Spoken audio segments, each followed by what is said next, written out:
Shabbat Shalom, Parashat Shmini, and Parashat Parah. On the 8th day, the Mishkan is finally ready to be serviced properly. For the last 7 days, Moshe, Aaron, and his sons have been working diligently to practice and to learn how to properly service Hashem in the Mishkan. It's quite complicated. There are many different aspects. Mostly, it is difficult to hone into the proper spiritual, mental status that they must have. And here on the 8th day, the great moment of the beginning of the service of Hashem, where Chazal tell us was a joyous day up in the heavenly courts as the day in which heaven and earth were created. On this very day, when Moshe, Aaron, and his children enter the Mishkan in the service of Hashem, a baffling tragedy occurs. The 2 older sons of Aaron bring in a fire to the Mishkan that they were not commanded to bring in. And a fire comes out from within the godly courts and consumes the 2 of them, leaving Aaron on this glorious day with the devastating reality of losing his 2 oldest children. Our sages struggle to comprehend what was going through the minds of Nadav and Avihu at this very moment, and why their actions had such devastating consequences. On one level, it is correct to say that Parashat Parah, the story of the red heifer, is a perfect partner for this parasha. Because the message of the red heifer is that there are many, many things that we will never understand. There are laws and commandments and the ways of God that are well beyond the human comprehension. Yet, we are obligated to try to understand things to the best of our ability, not because we necessarily could know why God takes the steps that He does, and not because we could truly comprehend how the children of Aaron acted and why they acted so. We are obligated to research this because we are obligated to try to come up with moral and deep messages that will guide us in our own lives, to help us understand better how we should behave in the presence of God. Out of all of the commentaries on this issue, my favorite is the Sforno. The Sforno has a simple yet perplexing line. In trying to understand what this fire that Nadav and Avihu brought into the Mishkan was, he adds a simple line. Hosifu ahava al ahavatam. They added on love onto the love they already had. Curious sentence. Is it possible to love too much? Are we not commanded to love God with all of our hearts? Do we not say twice a day in Shema, Ve'ahavta et Hashem Elokecha b'chol levavcha, b'chol nafshecha, u'b'chol me'odecha? Indeed, we are commanded to love God with all of our being, all of our essence. How is it possible then to love too much? To add on love to our love seems to be a very positive thing.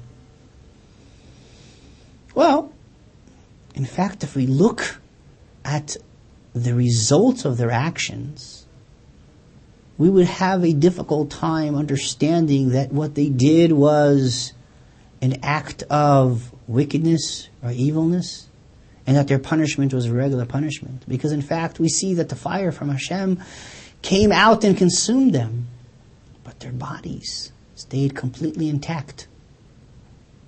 Their cousins are ordered to carry them out of the Mishkan by carrying their clothing, which means this particular divine fire did not burn them, but rather consumed them in a flame of holiness.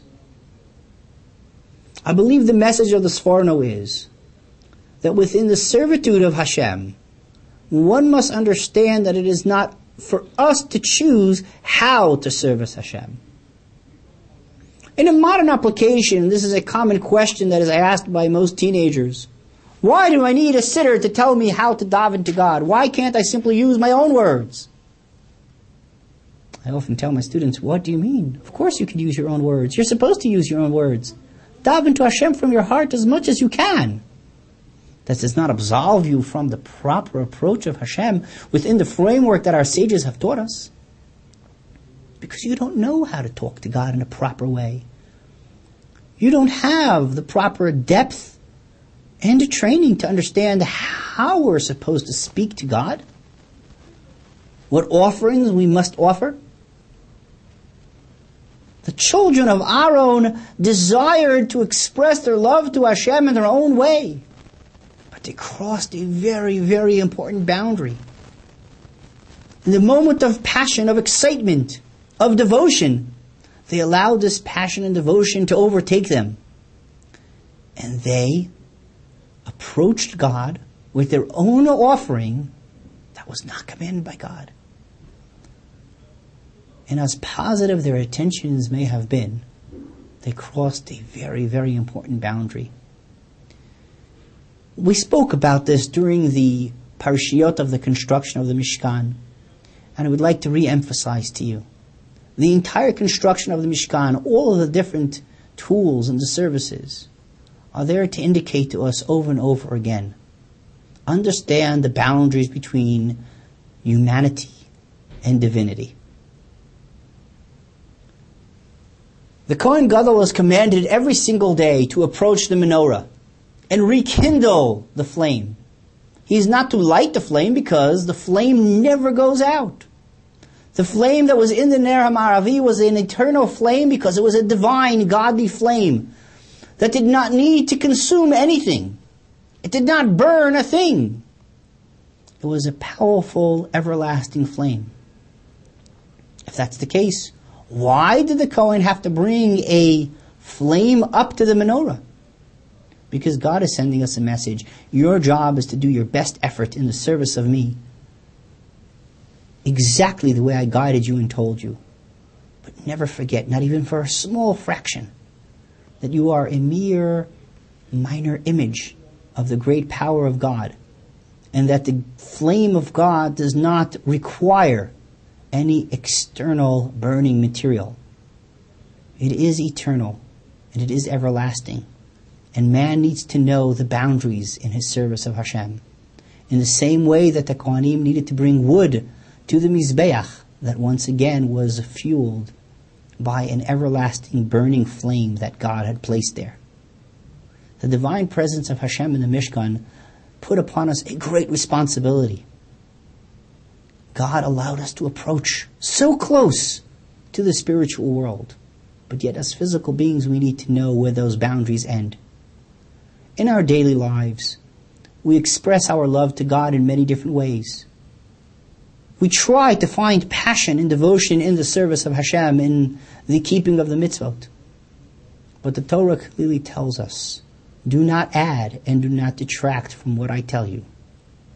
These are the tools to service Hashem, first and foremost by accepting God's total rule of our lives. The service of Hashem, a glorious day in which we were able to service Hashem in the Mishkan, was dampered by the crossing of those boundaries. Aaron understood and stood silent. That powerful silence is supposed to guide us throughout generations in the face of tragedy and as a guiding beacon in our service of Hashem. We look for passion, we look for excitement. We love Hashem with all of our hearts, but we service Hashem in the particular exact way that He has taught us. We may never understand the deeper meaning of the commandments that God has given us. We merely try to understand it to the best of our abilities. So when we follow the guidelines that God has given us, we do it with the purest of hearts. Shabbat Shalom.